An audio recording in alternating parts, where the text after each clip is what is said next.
yeroo tokko namni waa'ee gaggeessummaa irratti leenjii kennuuf jedhu qarshii abbaa dhibbaa haaraa ta'e tokko ol kaasee namoota leenjitan kana keessaa namni dhuma leenjii kana irratti qarshii kana fudhatanii galuu barbaadan jirtu jedhee gaafate. Namoonni hedduun harka ol kaasan. Itti fufee qarshii sana harka isaatiin sukkuumee erga jedhee boodas ammas tarii isa baay'ee sukkuumame kana namni fudhachuun barbaadu yoo jiraate jedhee gaafate. Ammas namoonni hedduun harka ol kaasan.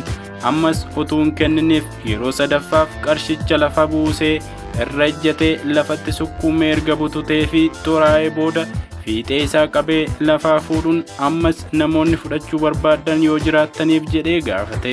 Ammas namoota hedduutu harka baase. Isaan booda akkas jedhe, firoota koo waan guddaa tokko bartaniittu jedhee namana. Qarshiin kun bareedadha.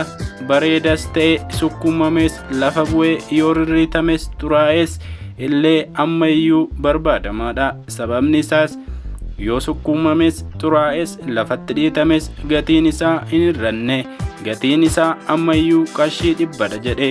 Itti fufuun hundumti keenya haala nu marsee jiru jireenya keessa jirru olitti baay'ee barbaachisoodha. Haalli keenya gatii keenya gadi buusuu hin danda'u jedhe.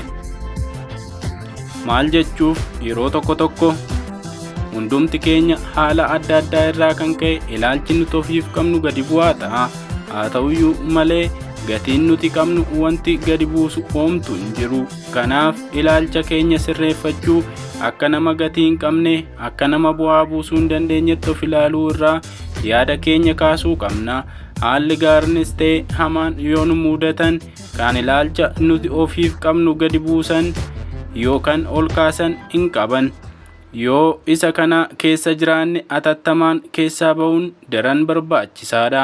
Sababni isaa jireenya rakkoo keessa nu jiraachisa.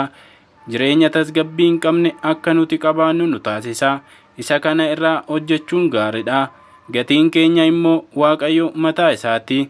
Inni gatii waan nutti godheef eenyuyyuu gatii nun dhabsiisuu hin danda'u. Ati nama kabajamaadha. Gatiin kee mindaa, qabeenya, beekumsaa fi dhaabbii keenyaan hin madaalamu. Hubadhu, namni namuma ulaagaa isaas nama ta'uudha. Gatiin kee guddaa waan ta'eef tilmaamamuu hin dandeessu. Galatooma.